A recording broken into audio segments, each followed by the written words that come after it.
Welcome back to the Zero Check Podcast, episode 82. If you've made it all the way to episode 82, you must be asking yourself, did Mike really just kill Mitchell unceremoniously like that, in an aside? Is that really what has happened? You know what the answer is? The answer is, I don't know. Maybe I did. I think in preparation and expecting that, Brad appears to be reading a novel right now. Yeah, I'm taking Brad, what are you up to over there? I'm just doing some light reading. Just some light reading? He's building a Starfinder character? I figured I wasn't really going to have a lot going on today, so... I like the Starfinder stuff very much. In fact, so I signed up to run games again at Gen Con. And as you guys know, I'm kind of a thrifty bastard. And I learned that if you volunteer for 7 blocks, then what they'll do is they'll buy your Gen Con ticket and they'll put you in a hotel room with 2 other guys. The point of the story is I had to get to 7 volunteer blocks. And so I was looking at the schedule and, everything. And I signed up for the Starfinder First Edition special game. But I said, I'm not qualified to run Starfinder First Edition. I don't know it very well, anymore. I used to run it a lot, but I don't run it anymore. And instead, I'm hoping that you can put me back at the booth, so that I can hand out character sheets to people and shit. Well, I got my schedule back and they're like, Michael, you're running the Starfinder First Edition special game. I was like, you're the only one.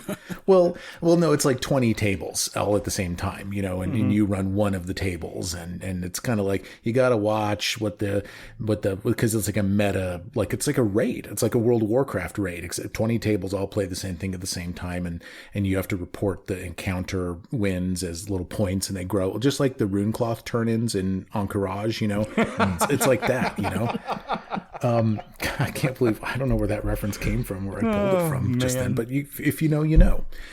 Anyway, here's the point. I was just like, well, I guess I got to learn Starfinder First Edition well enough to run it at Gen Con. So that's what I'm doing. So that's the point of that story. So I guess that was agenda item number 1. Fucking hilarious. Well, but it's like, I'm cheap. I want the room. I want, Everybody has 47 abilities.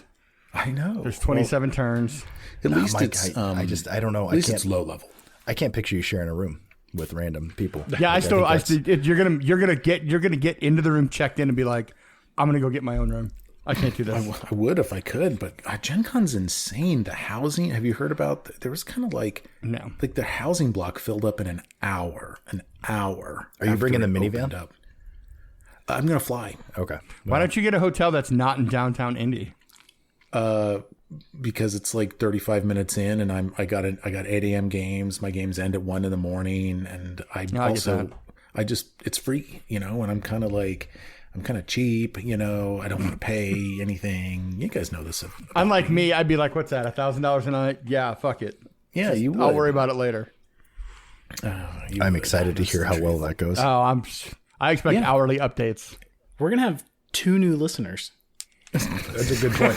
That's a good point. If we don't, are we though, Chris? I thought about that a little bit. I thought, wouldn't it be nice for me? I'm a 40-year-old man. You 4 guys, I value you. You're my friends. You're my friends. But maybe I could make some new friends, and be a person that has more than 4 friends. I could have 6 friends, Whoa. So that's a 50% increase in my friends. Massive. It's a huge. That's true. That is true. All right, God, let's do an agenda real quick. We've discussed this briefly. There is fuckery afoot. Yeah. With Mitchell being, dead or dying or stable on the ground. Nobody knows for sure.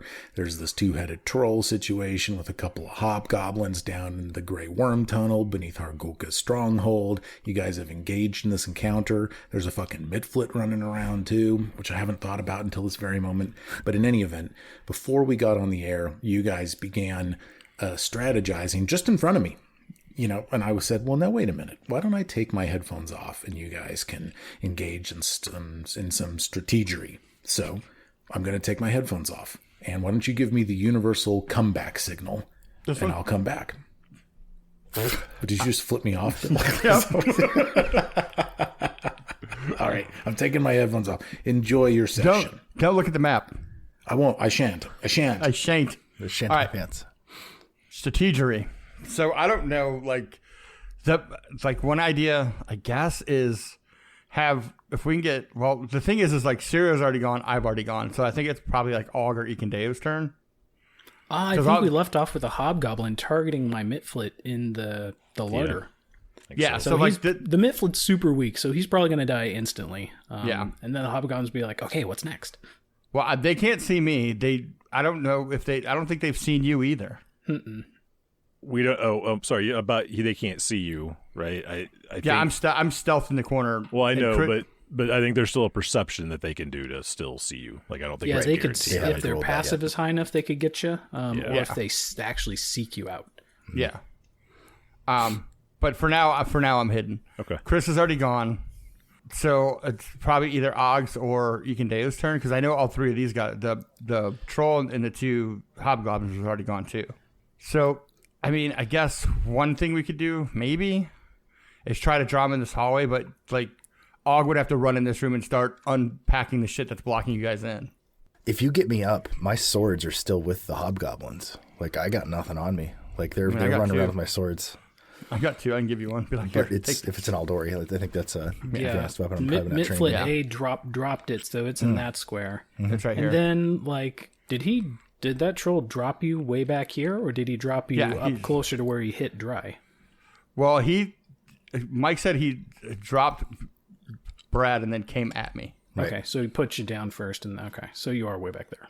So here's the thing, because Chris has kind of let the Mitflit run into the larder. Yeah, if they all run up there and chase him into that larder, you guys might be able to sneak down and get to me then. But that's kind of what I was thinking. Yeah. What I'm hoping. Okay. Like, even if they take out the Mitflit, they still may go in there to investigate. Okay. That's what I was hoping. You're so far away. Like it's like somebody's got to burn an entire action to get down, or an entire turn. I'll have to move. There. Like I'm the closest. It'll take me 3 moves just to get to him before I give you any healing at all. What I would hate to see happen here is the party to get even more divided. So what do we want to do? I mean, I think we either need to fight these guys or get down and get Mitch. My vote is to fight. I mean, let's see. Let's just see. Let's see how they react to the Mitflit. Okay. Because, like I said, like Chris, If they all get distracted, we could come down and try to get you up. But if they start looking for dry, we're gonna have to fight them. Okay. So what are we doing? Are we gonna if they investigate the Mitflit, are we going after Mitch or are we going to attack them? We'll see if I can sneak past and go to Mitch. Well, how about this? How about we try to draw him into the hallway? I say you get him up here into the larder. You know, let him follow the larder, then you guys come down. Here, I'm going to draw on the map. Yeah, because really, like, if you have a ranged, you can hop out, shoot, and hop right back in. Yeah, I mean, I see what you're saying. But if they don't follow the Mitflit, if they're like, oh, like if Troll or if Hobgoblin A shoots a Mitflit and he dies and they decide to investigate, yeah, then it's going to be me behind him by myself and then you guys in front of him. But again, I think okay, so I guess if they start walking towards the door, we're going to attack them. If they walk towards the Mitflit, we'll try larder. If they walk towards the larder, we're going to try to pull them back into the hallway. Well, if they walk towards the larder, we can fight them over here. But if they come towards you guys, let's get them in the hallway. Does that make sense? Okay. Yeah. All right, Mike. Hey, welcome back, Mike. Welcome back to the podcast. Thank you. This seemed like that was a long session. Are you guys? You guys all right? You know, dude, a lot of contingencies, a lot of ifs, a lot of whats. You know, a lot of ifs, ands, or buts. Great. Chris, do you know Mirror Image by chance? That's the game where you parkour everywhere, right? Yes. Oh no, that Mirror Edge. Sorry. We've got a bit of a sticky wicket.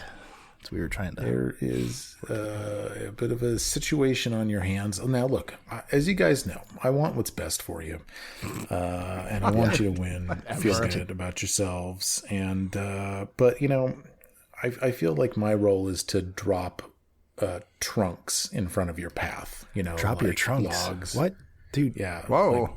Like 2-headed troll-shaped trunks, and that's what happened here. Fine. Well, I hope your session was fruitful, and I look forward to this encounter. It is the Hobgoblin A's turn. I was just finishing up listening to our recording last time. Sirio concluded his turn. He summoned a Mitflit. The Mitflit's running around. Then it became Hobgoblin A's turn, and Hobgoblin A aimed his bow arrow shooter and fired it upon the midflit. And so I didn't roll the d20, but I shall do so now. So I will do it. It'd be really nice if I rolled a natural one, but something tells me it's going to be... I mean, there's only like a 5% chance of that happening. It's not a natural one. That is a 30 total. Oh my, that will probably crit vaporize the -1 midlift. Yeah, I think it might. I haven't rolled a All right, d6. guys, plan B. My other d6. So Operative looks really cool on Starfinder. Does it? That's what I played. Yeah. All right. Let's see. Yeah, you did. That's right. Yeah, I did. 13 damage to this little guy. Oh, I'm sorry. Hang on. 26. Hang on. Is that critical damage? Well, yeah, there's there's a deadly Oh, look at this. Midflits are immune to critical. No, they're not. yeah, I think I get a d8 on here. Let's see here. Another 3 damage. So 16 damage. Yeah, he collapses. Poor Scallywag is kind of death rattle. He's like, I'm sorry, I failed you. Oh, gosh, man. It's really sad. Holy. Sorry. What are you doing, Bill? Oh, Bill, you had an epiphany. Well, no, I was rolling rolling all die your to dice. see which one. I was rolling my I have 4 d20s. Not that I just roll one before I have to roll to see which one I'm going to roll. And 3 of the 4 landed on 18, and 1 of them landed on 19. That's a weird. Brad, you might live through this. Bill, you're the only one surprised by your ability to roll high. I don't know if Right. you realize that or not, but you're surprised every time, and no one else is. So you roll high all the time, Bill. Because the minute I get used to it, it's you're really never good at gonna this fucking game, happen. is what I'm trying to say. The minute I get used to be like, oh, I'm gonna roll high, then I'm never gonna roll high again. I got you. Bill's over there soothsaying, casting stones. Well, that was the first action of the Hobgoblin Archer. The second action of the Archer, he's going to run toward the midflit corpse. Do you think that's the third action? That is the third action. Why? What was his first action? He moved, He moved, drew his bow, drew his fired. bow, and then fired. Oh, that actually ends his turn. I'm so sorry. This is why continuity is important. You're right. His turn is just over. That's going to bring us to Ikendeo.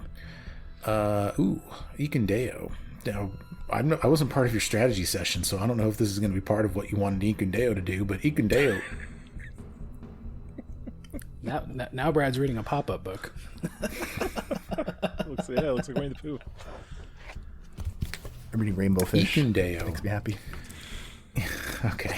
Ikendeo is going to spend 2 move actions to get into the no-no room. 5, 10, 15, 20, 25, 5, 10, 15, 20. Let's see. He's going to kind of post up here. He's nearby where Draculme is hiding. And then as his second action, he's actually going to call his... as his third action, he's going to command his dog, and dog will run into the room by his side. And that is the end of Ikendeo's turn. Mike, Yes. did Ikendeo run around Sirio? He ran through Sirio. He ran. Okay, but he didn't go through the. I kind of barricaded did a doors, little right? hop, and he slid under me. I just making sure you weren't cutting through that room. So, Oh, okay. no. Yeah. The sorry. barricaded doors between the barracks and the no-no room. No. He ran through the hallway past Sirio down directly into the no-no room. Okay. And his dog has followed him in there. That brings us to Og. Plan D. Right. I just erased all of our contingencies. Is that not what you wanted Ikendeo to No, do? it's fine. You're fine. It's fine. It's fine. Did you were you hoping to kite them out of the room? No, not at all. Fucking A, Mike. First move. I don't know. You didn't let me be part of your session. You took yourself out. All right. I'm sorry. You're right. Second move will be down here. Oh my god. No, the second move is gonna be down here, and then he's gonna try to take cover as well. Hide or take cover. And we're just gonna let Ikendeo die right there, and then hopefully everybody turns around and goes the other way. And it wasn't me, folks. Listeners, it wasn't me that killed Ikendeo. Can I have a free action to yell out? We're over here. Over here. I rolled a total of 22 on a stealth. Okay. All right. That's pretty good. So I am to orient the listeners. I am now directly across, or kind of catty corner from Dry, kind of opposite the two doors. Oh my gosh. All right. Let's see here. That is the conclusion of round 1 of this carnival of an encounter. And I don't know what plan this is going to send you guys to, but something begins to happen. Okay? Like, there's this little beacon of light that forms sort of chest level, you guys. Sirio sees it. Dry Colmay sees it. Ogjulinus and Tompton sees it. And the little beacon of light sort of pierces through like your plane almost. And it begins to grow and grow. It gets a little bigger, and like this ghostly form begins to grow out of this light. Then, you know how like when you're looking up at the sky and you look up, it's a blue sky, and then you look a few minutes later and somehow it became cloudy? Same thing kind of happens with this. It just kind of grows and morphs, and all of a sudden floating before you is this incorporeal woman, and she's wielding a what appears to be some kind of a roca sword. And Brad, what does this woman say to the party? I don't think she says anything. Just kind of like an interplanar howl. Just kind of moan, like ghostly moan. What? And she's casting Frightful Moan. Frightful What? Frightful moan? Moan. She's ghostly. She's ghostly. I mean, we guys all thinking... I mean, I don't know. I mean, I guess at this point we know Mitch pretty well, and Zero kind of thinks, is that your mom? Or I guess... Dude, what's your mom here? Shit, we're in trouble. Your mom's here. Yeah. Shit, they're back normal. Were we too loud? Sorry, Mrs. Groening. Sorry, Mrs. Groening. Ghostly moan. Frightful okay, moan. what does ghostly moan do? You guys are going to love this. Each living creature in a 30-foot emanation has to attempt a will save against your class DC or spell DC, whichever is higher. The success, the creature is unaffected. Failure is frightened 1. Critical failure, frightened 2. All living creatures? All living creatures? Those you guys and the Yep. and the bad guys? Yep. Oh. Okay. Will save, huh? Oh, there's a will save? Will save. Encounter wide? It is, yes. Except for, Okay. I think, Hobgoblin B is out of range, and Mitch is out of range. And what was the DC? DC 21 21. will save for everybody. I did not know this was going to happen. 26. And Yeah. what Am I happens in when you range? fail? I think I might be in range. I'll roll it. So I hear Mitch's mom moan. There it is. I got the two-headed troll fails. He's frightened. That's real one. scared of your mom. Og failed. Og veiled. Okay, the archer. That's 2 unadjusted 3s in a row. Ouch. There we go. The hobgoblin archer critically fails with that. Yeah. So what happens on a crit fail? Frightened 2. Frightened 2. That's okay. good. Frightened 2 on the hobgoblin archer. Frightened 1 on the two-headed troll. Let's see. I'll let you guys keep track of your own debuffs. What about Ikendeo? Oh, Ikundeo. Fuck, he fails too with an unadjusted 7. Yeah, okay. Ikundeo's frightened 1. That sucks. Wow. Brad, that was an interesting move. Yep. Okay. I am intrigued. No Please idea what's going proceed. on right now. She will. Yeah, please proceed with your turn. She's got a Roka sword, and she is carrying a shield. So one hand Roka sword, one hand on the shield, moves up to Hobgoblin A. Okay. Does she drop her sword? Does she drop it on Not the yet. ground? In true Not Groning yet. fashion. And then does she have a third? Is she going to strike as her third? It was a 2 action to moan. Oh, okay. Okay. All right. And that is the end of Marsh Groning's turn, who has entered the encounter. Now, I enjoyed very much, Brad and I have talked a little bit about this. Brad, you know, you're not sure whether Mitch is Yeah, still and with us or not. I haven't asked. I'm just going to leave that to your story. And so thus we're not sure if this character with the ghost archetype is going to stick around either. Although I don't know, I mean, it'd be kind of fun. But the ghost archetype is cool. Floating around and Scaring the shit out of people. Right. When she moved, like their just feet didn't touch the ground. Like they have a fly speed. They can't go in the air with it, but it's so she's just So has she gliding been along. has she been stalking the group? Is she She's probably been watching you. yeah, I mean, how does she know now's a good time, right? So that's interesting. Or is and ghosts something haunted or Or some kind of attunement with Mitch, and like, oh shit, he's down. Yeah, I've thought about that. And ghosts, player character ghost needs to have a purpose, something keeping them bound to the material plane. What that purpose might be for Marsh, I don't know, but maybe this is all part of it.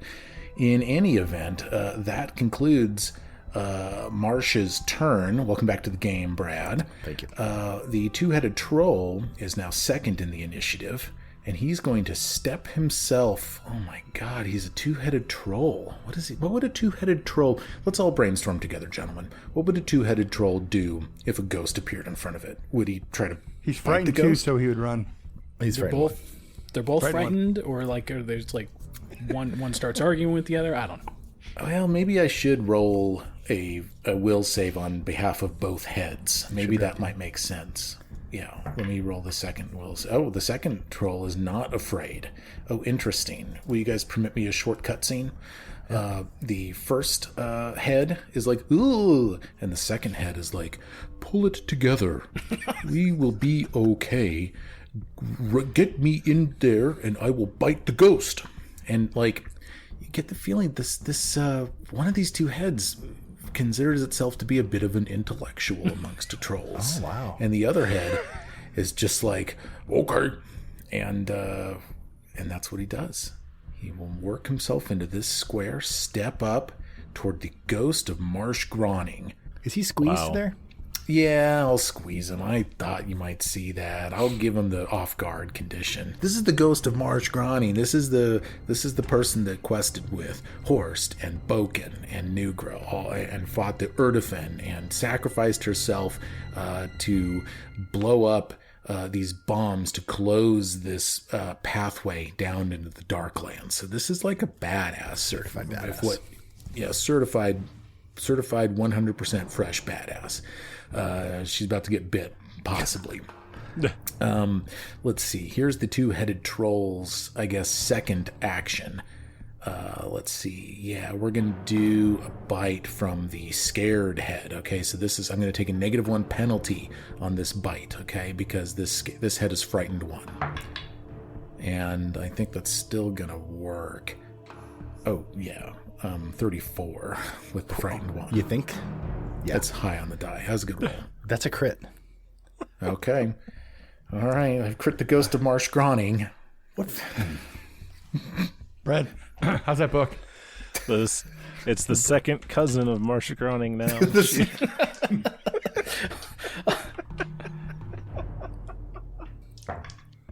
Oh, God. So I'm rolling 40, 12 plus 16. I scored an 11 and a 12 on that. I believe it's 40 damage. Jesus. 40 damage to the ghost of Marsh Groning. Okay. So that's his... I'd like to use a reaction. What was... Oh, what? All right. Please react. When Marcia takes that damage, she reacts with destructive vengeance. I'll read that out to you. Please. I don't even know what class you're playing. It sounds champion-y to me, but It is. I don't know. Yeah, trigger. Okay. An enemy within 15 feet damages you. Bloodshed begets bloodshed. As you drag your enemy towards oblivion, you increase the amount of damage you take by 1d6. So I'll take 1d6 more of damage, and then I will deal 1d6 damage to the triggering enemy, choosing spirit or void damage. Oh. And then my strikes will, against that triggering creature, deal 2 extra damage on my next turn. Whoa. Okay. All right. Oh, I'm Then sorry. Why There's don't more. I roll... Damage you take and deal with this reaction increases to 2d6 at 5th. So it's a 2d6 damage back at me, and then 2d6 to you. Oh, okay. Well, should it be the same 2d6 both ways? Should you roll Yes. it and we both take it? Yeah. Yep. Okay. Why don't you roll 2d6 and It's 8 damage. Okay. And two-headed troll has now taken 8 damage. And now you've got a bonus to your damage for the next turn. But she also takes 48 damage. Yeah. That's a lot. And you still have 2 more turns, Mike. I guess I do.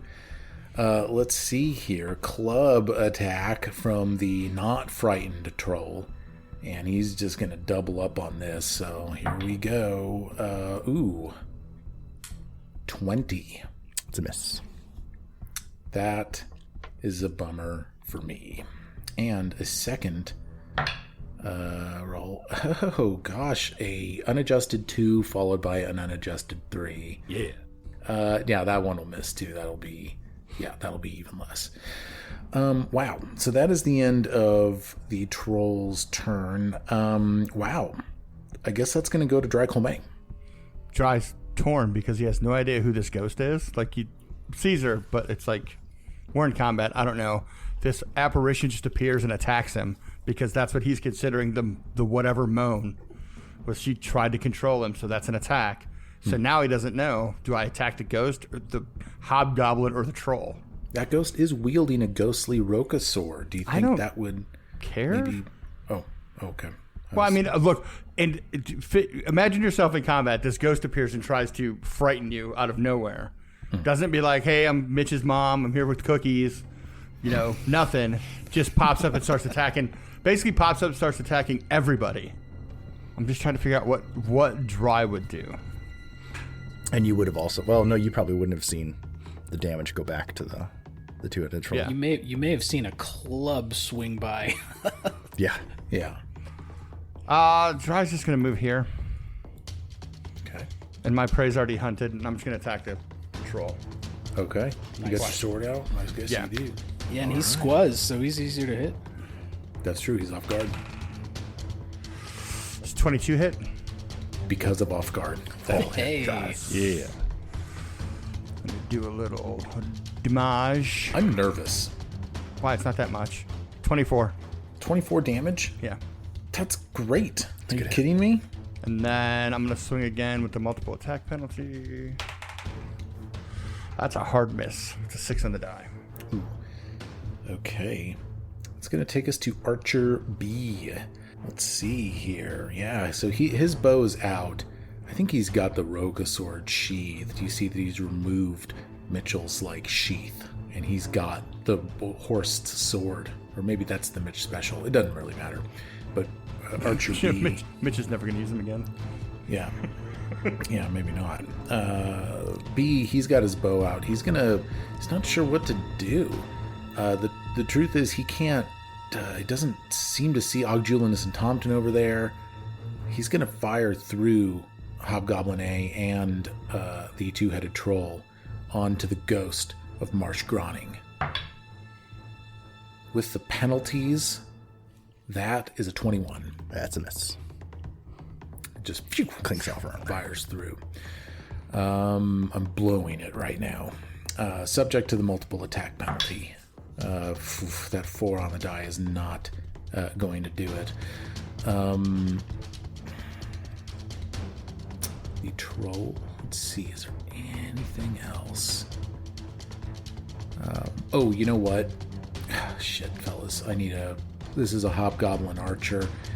I think the mistake has not mattered up until now, but actually I need to clarify that this guy's wielding a crossbow, not a bow, not a short bow. So actually his second action necessarily would have been to reload his crossbow. Oh.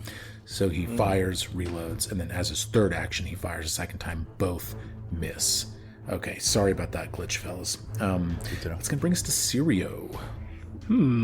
So I mean, I'm still kind of in the hallway, peeking around. So do I see Hobgoblin A? Or You can do. I get a And line? the get a truth line is, on him? I think you've got line of sight with some cover on the two-headed troll as well. All right. So if they're within 30 feet, I'm going to just fire off an electric arc right now. Ooh, nice. Okay. All right, I will roll reflex saves on behalf of both. And Hobgoblin A, let's see, that's going to be a 24. Pass. So it'll probably be a pass. But old two-headed Trolley, actually his reflex save is pretty good too. Yeah, he'll pass as well, but he will not critically pass. So each will take half damage. 6 damage. Okay, 6 each. Very nice. Anything else from the king? So with my third action, I want to. I'm moving in. I'm gonna go 25 feet into the no-no room. There's what, 5, 10, 15, 25. Can I get there or can I get there?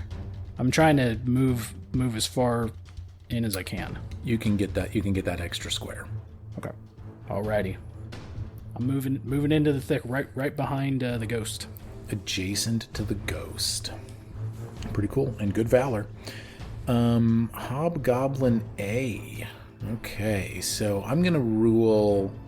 I can't go. No, that's right. He's got an unloaded crossbow right now. So Hobgoblin A. Let's see. Oh, interesting. He's got an ability called Running Reload. He strides, steps, or sneaks, and then interacts to reload with a single action. He's just like, fuck this ghost, and he's going to run back behind the two-headed troll, and in doing so, he shall reload. Let's see. The second thing he's going to do is, for his second action, is he's going to take aim. Let's see. I really have 2 targets at this point. I've got the Ghost of Marsh Groning, and I do have Sirio Sertova. So I'm going to roll a d4 to see who I got. I got odds on Sirio, and he will target Sirio. I'm getting attacked? So, what? I know. This doesn't happen often. But he's going to do it. And so he shall fire off his crossbow, total of 22. Oh, barely hits. Does he have cover from the troll and from the ghost? Ooh, he's shooting through the troll, and I guess the ghost. Okay, all right. So I'll downgrade that to a 20.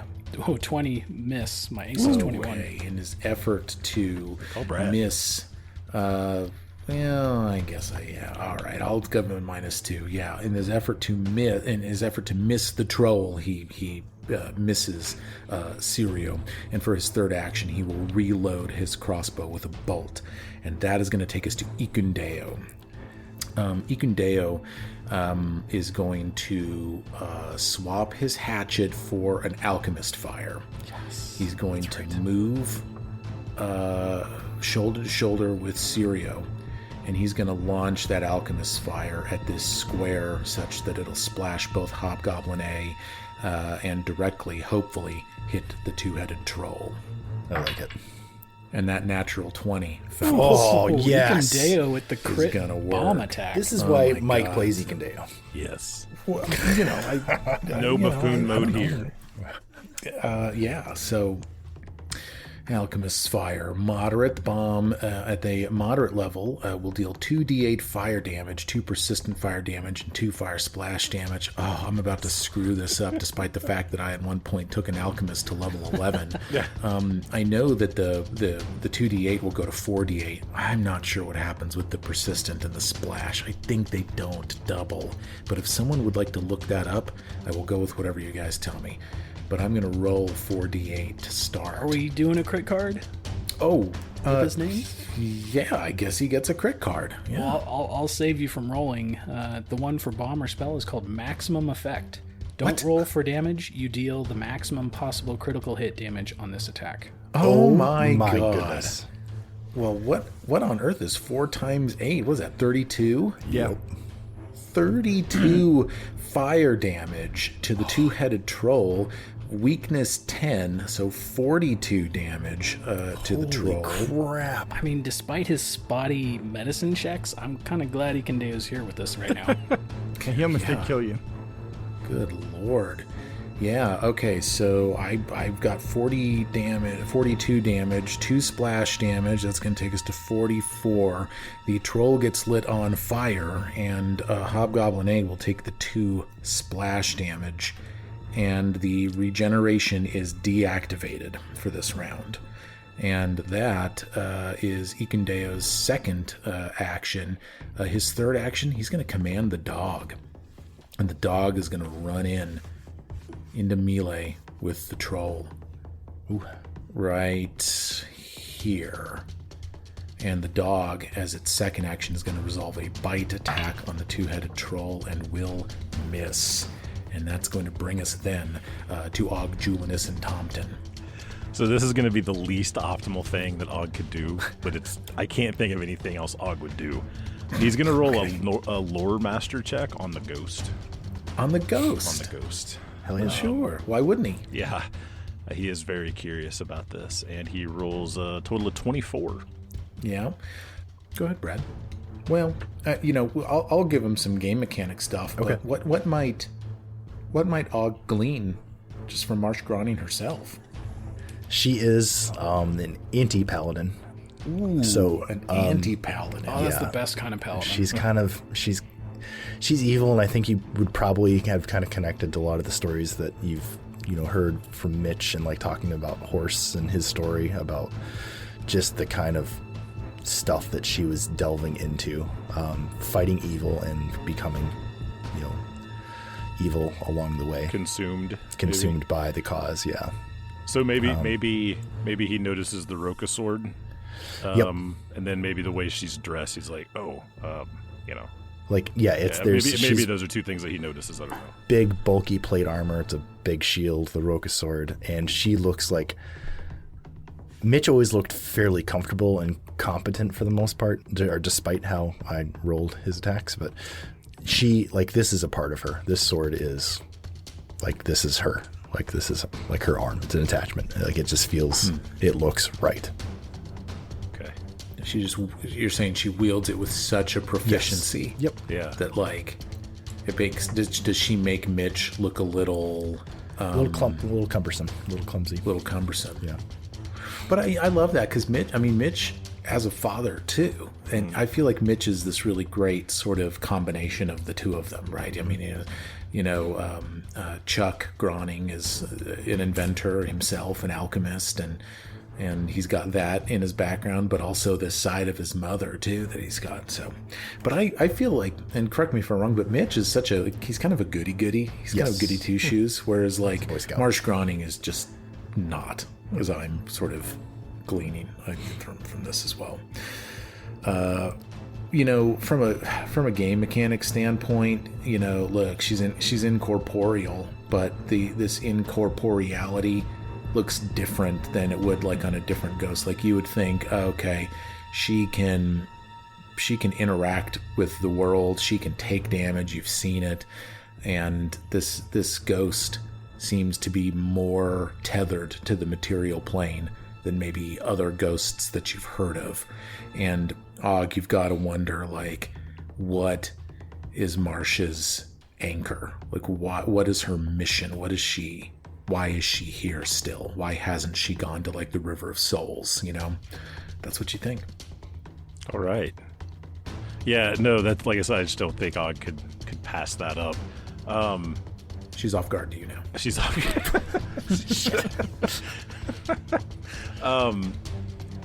And then he's actually going to pull a potion out of his bag. In the third action, he's going to drink that and get 1d8 health back.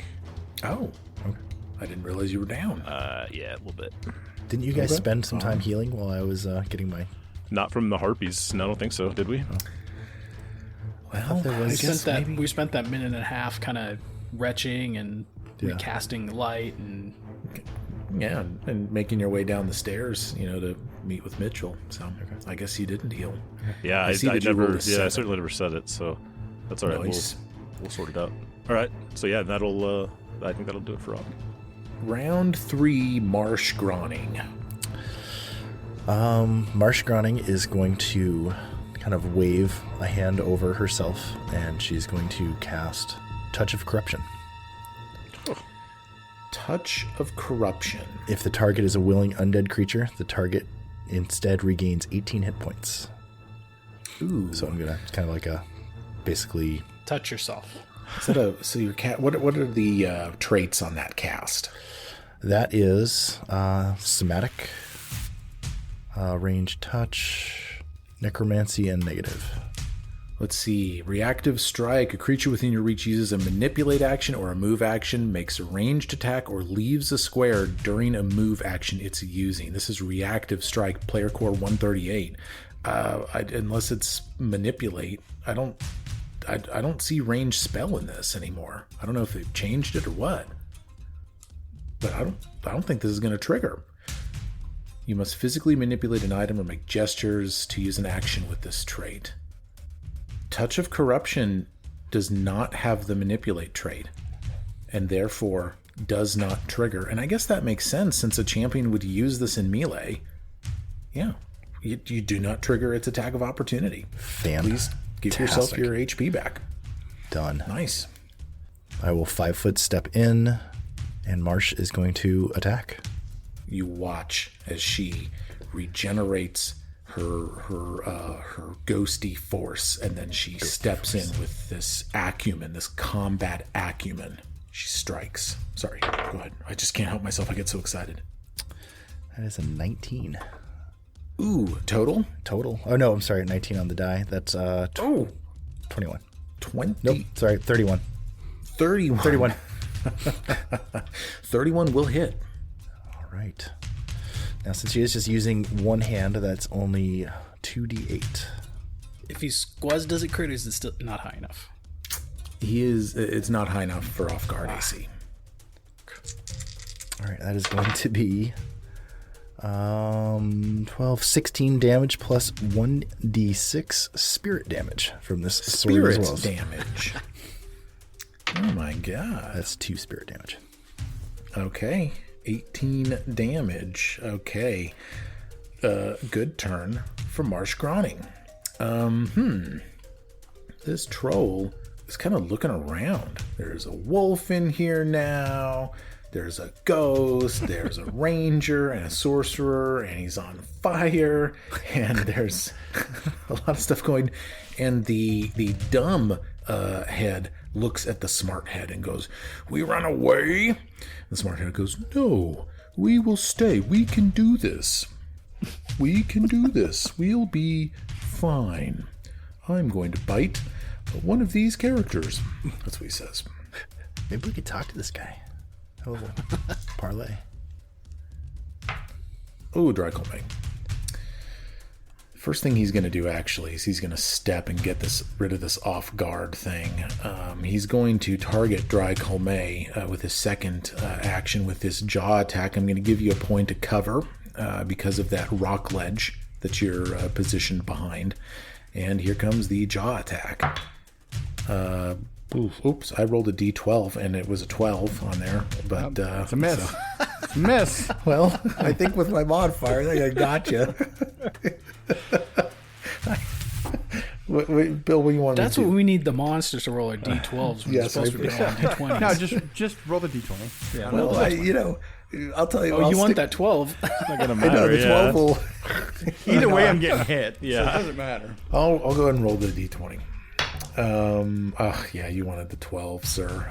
36 on that attack roll. Jeez. Yeah, that's a crit. 35 with your cover. Is that Still a gonna crit. crit you?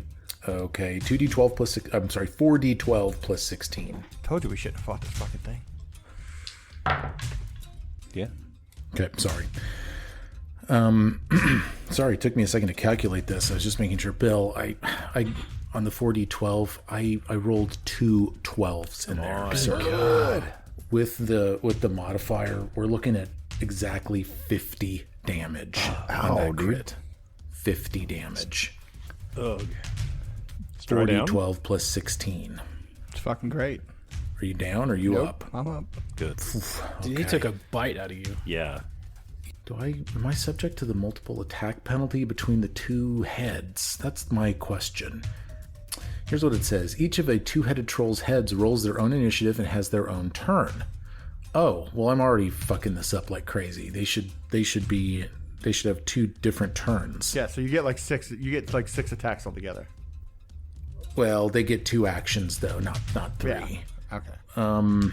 I guess I'm going to keep their initiatives next to each other, Phyllis. Yeah. That's a just keep mistake them on my back to part. Yeah, just keep them back to Yeah, back. they're It's back to dumb. I think it's dumb not to have them like that. Seriously, I mean, honestly. Yeah. I mean, the way I'm reading this, they each get 2 actions, 2 separate turns. I don't see a multiple attack penalty really threading through between them. Nope, they're 2 So separate the characters. other head, basically, right? Yeah. yeah, so the other head's going to roll to decide who it's going to attack. It's Dog, the dog. Oh. So Ikendeo's dog's about to get bit with a jaw attack at a plus 18. That's a 30 on the dog. That's going to crit the dog. Yep. I would Dog's assume. dead. All I'm Dog's at saying, if level there was 2. a divorce, we would take dog, not Ikendave. That's all I'm saying. I do Oh, find actually- another dog. Actually, I think the dog's AC is 21. Yeah. So, yeah, no, the dog will just get hit by that. That's lucky. So the dog will take 2d12 plus 8. Jeez, this thing hit so hard. He does hit so hard. You probably want to burn him down really quickly. He is burning. We were 15. Yeah, 15. We were but going to 20 leave him up. yeah. 23 damage to the dog. And then he's going to swipe at the dog with his claw, because I think that's the hand that's empty. And, natural 3 on that. That's going to miss dog. Wow. Good. Hey, Mike, if I can get like a quick little retcon from you too. I've forgotten. You can, of course, totally say that I don't get it, but I forgot to add that 2 damage from the Destructive Vengeance. You can have it. Okay. You can totally have it. That's good. That's a good retcon. Okay. That is the end of the troll's turns. He's got to take his fire damage. Yeah. Oh, he's got to take Now, his fire interesting damage. He'll question. Interesting question. If he's 2 characters, does he have to do That's both 2 of them ticks. have to take 2 ticks. continuous heads are burning. fire damage? Well, they have 1 health point pool. Okay. But would they both burn? Would he burn twice? Right, because he's on fire. Each of the 2-headed trolls' heads rolls their own initiative and has their own turn. Neither head can delay. Neither head can delay. At the start of a head's turn, that head gets 2 actions and 1 reaction. Each brain controls one of the troll's arms, but both can move the legs. Any ability that would sever a troll's head, such as a vorpal weapon, doesn't cause the 2-headed troll to die if they still have their other head, but does cause them to lose the turns, actions, and reactions of the severed head. Mental effects that target a single creature affect only one of the troll's heads. So it calls that out as an exception. It doesn't call out burning as an exception. Shit, fellas. I think both heads might be on fire. Like, I don't know. If it's just 1 health pool, I don't know. That seems... Yeah, it's 1 health pool. It's 1 health pool. Maybe that's double dipping. Yeah. Yeah. All right. We'll not do this. I don't know which troll I would apply the damage after, but this is already kind of a little messed up since they're both having a turn together at the same time. But I'm just going to burn him once, but he's going to take 12 damage from that because it's 2 burn damage, but that's going to go to 12 because of his fire weakness. Oh, sick. Wow. Yep. So he's actually not. I mean, he's not looking great. I'm going to roll a DC 15 flat check to see if the fire goes out. The fire does not go out with a 12 on the die. Nice. That is the awesome. end of the troll's turn. Yeah. So now that takes us to Dry Colmay. Well, might as well go out on my feet. Tries to take a 5-foot step forward. Ooh, in. Oh God, brave. And I'm gonna. That's a 5-foot step, so I still have 2 actions. So I'm just gonna swing twice at him. There Okay. you go. 18 plus whatever the fuck that is. 13, 31 hit. That'll hit. 0 Roll. check. Good 0 check. Almost dead. It doesn't affect you All now. the more reason. Yeah, fuck it. Let's 0 check this shit. Yes. Yeah, there it is. Okay. You'll upgrade that to a crit. 0 check. I'm gonna put the 46 damage. What? 46 damage. What did you just say? 46 damage. Not 4d6. 46. 46 damage. 46 Oh my damage. God. He took me for 50. I got him for 46 back. That's It's pretty good there, William. Is there any fire damage in there by chance? No, but can I make it so I cut off one of his arms? Fucker. Cut off his head. Cut off the smart head. That was a heck of a hit. That was big. That was huge. That was big. Wow. Dry is fully prepared to go down swinging. He's like, fuck it, let's go. Please deliver your second strike, sir. No precision this time if you hit. I missed anyways. It's a 3 on the die. Wow. I think you guys are going to be okay. Let's see. Hobgoblin Archer B has a loaded crossbow. And he's going to... Oh, interesting. Let's see. Oh, Hobgoblin Archer has an ability called Perfect Aim. The Hobgoblin Archer ignores the concealed condition. Their targets don't benefit from lesser cover, and they reduce the AC bonus from standard cover by 2 against the Hobgoblin Archer's attack. I think I've missed that. That vitiates the two-headed troll's cover that it's providing to the Ghost of Marsh Groning, to Sirio Sertova, and to Dry Calme. So I've got a decision to make who I'm going to target. Let me go ahead and roll that d4. And it is Sirio again. Oh boy. So here I'll dodge it. Dodge. I dodge. I hope so. Let's see. 27. Got me. 27. Decent. Got me. D8 plus 2 plus crossbow precision. Crossbow precision says the first time the archer hits with a crossbow attack in a round, it deals a D8 of extra precision damage. So I'm going to do a 2D8 plus 2. You know what? I got to tell you, these remastered character sheets, I don't have the same amount of experience reading them quickly. These are laid out just a little bit differently. Normally, this would have just been, a precision in parentheses, but it's kind of broken it down a little bit more. So I think I might have missed that too. 12 damage. All in all, onto Sirio. He reloads, and he fires a second time at the king, subject to the multiple attack penalty. Total of 20. 20 is a miss. I do not have you on a 20. Okay, and that brings us to Sirio. All right, so we're kind of all stacked up pretty well in this first northern hallway next to the northern room. I'm going to step up 5 feet and fire off a rejuvenating flames. Oh, hell yeah. Hopefully, that was coming. We're going to tag Dry, Ghost Mom, and the troll here with the rejuvenating flames. I think you can get the wolf, too. Get dog in there? Yeah, Yeah, I I guess think if you I get point it, basically, if I fire it at the kind of this rock outcropping, it would tag them all. Yeah. That doesn't have any Okay. positive tags, we decided, right? There's no positive tags. No, on my so heal, the it's Rejuvenating Flames focus spell has Fire, Healing, Necromancy, and Sorcerer as its tags. You create a gout of flame that both heals and burns. You restore 3d4 HP to all allies in the area. Those allies gain +1 status bonus to fort for a minute. Enemies in the area take 3d4 fire with a basic reflex save. So you're saying that's going to heal the Ghost of March I Groning? think it's going to heal the ghost. I think so. Yeah, I like that sounds fun to me. Rule of fun. I think so. All right, everyone heals 8, and the troll takes 8. Yep, I'm Plus going to 10. take. Yep, I'm going to take that down to 4 on the successful you reflex save, but I That's add awesome. so 14 damage. So still huge hit. And everyone gets +1 to fort. Okay, Sweet. good turn from the king, and that's a 2-action spell. Yep. Okay. Maybe just in the nick of time, because I believe, Hobgoblin A is going to try to target Dry Calme.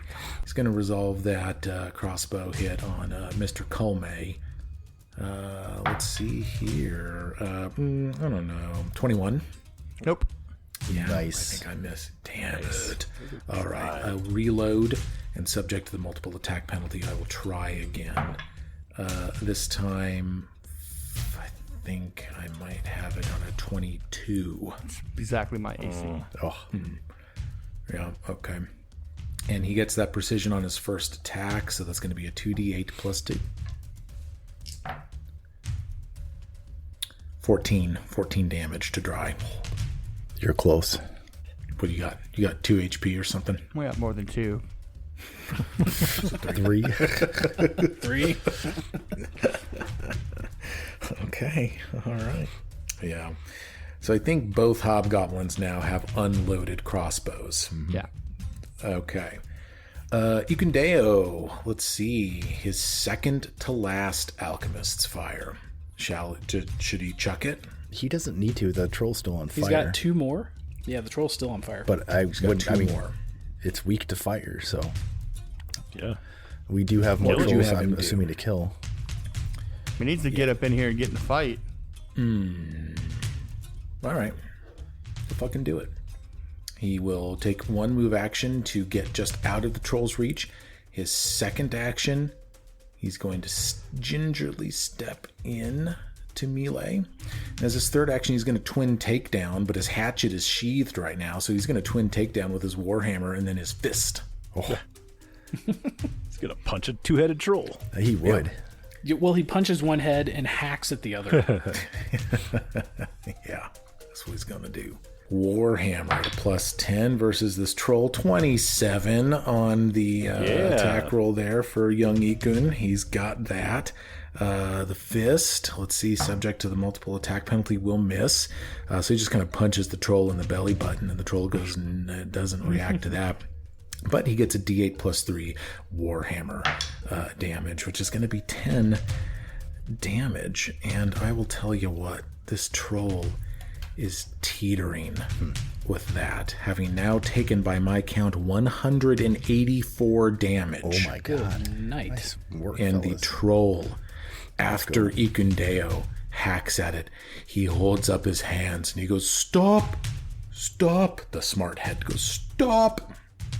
And it is Ogjulinus and Tompton's turn. What would Og do? Oh, I don't know God. what dogs can do, but what Try's going to do. Man, there's not a lot Og can do here, honestly.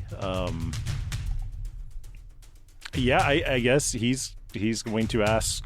He's going to ask. He'll ask in Jotun, why should we stop? So you seem ready to cease pressing the attack. You begin speaking in Jotun for like 6 seconds to this troll. Okay, why do you want us to stop? And the troll begins to speak. And as the troll begins to speak, we click over into round 4, the Ghost of Marsh Groning. It's her turn. She's going to attack. Like, no question. Like, Yeah. It's the Ghost of Marsh Groning. she's going to look over her shoulder and just kind of roll her ghostly eyes at Og and just swing for this thing's head. Oh, The smart head that was talking. Let's see if I can the pull this smart off. head. Okay. I wasn't going to stop attacking either, just so we're all clear. Okay. All right. Dude, Roll the it dude out. almost killed me. You think I'm just going to stop and chat with him? Fuck him. That is a 23. AC 24. Oh.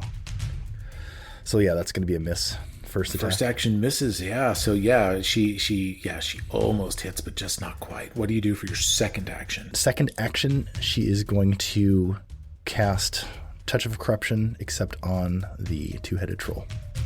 What does it do to him? If the Do I target roll is save? living, this deals 3d6 negative damage. Basic Fortitude save. That's good. Oh, basic fortitude save. Basic fortitude save. Okay. I'm going to tell you something. Yeah, I think this fight is pretty much over. We're just at the stage of the match where we decide whether this troll's going to live or not. Would you like me to reveal to you the two-headed troll's fortitude modifier? Sure. Yes. It is a plus 20. Oh my god. That's so dumb. I will roll a basic fortitude You could roll save. one. 91. I could roll a 1. I could roll really even a 30. Right? Because what's the DC on this? Your class DC? Yeah, I assume it's your, Yeah, your 21. spell. Yeah, It's either 20 or 21. I could roll even a 10 or even an 11, and I'll save, but I won't critically save, and this is probably going to kill this guy. And I rolled a 10. There. So he rolls a 30. So he'll take half damage, but please roll your 3d6. 3d6. That is 10 damage. The two-headed troll had 6 HP left, and you have dealt 5 damage to it by touching it with your corrosion. Was that a 2-action to cast? No, that was a 1 action. So I will. Oh my god! You So bring that it was home that wasn't a fail then, right? That was just a. So yeah, So gosh, he- I take the second attack. Though. Yeah, he passed, but didn't critically pass. I mean, So the took next half. fire tick is going to kill it. Yeah, Oh god, you're right. It would get a whole turn though. Yeah. yeah, I'm gonna fish for that natural 20. You can do this. You Yeah. can Come do on. this. What you're This taking? isn't- You're taking this a isn't negative Mitch. 5 penalty On the debut Yes. episode? Come on. Come on. Here we go. I'm feeling good about this. Nope, that's a 10 on the die. Oh no! Mitch's mom follows in Mitch's footsteps. Yeah, that's way better than Mitch would have done. That's a good turn. So you've reminded me that this troll is on death's door, okay? And he's smart. He's got 4 actions. And the smart head looks at the dumb head and says, "Put it out. Put it out." And so the smart head is going to take 2 actions to try to put the flames out on itself, granting the troll a DC 15 flat check before the fire ticks.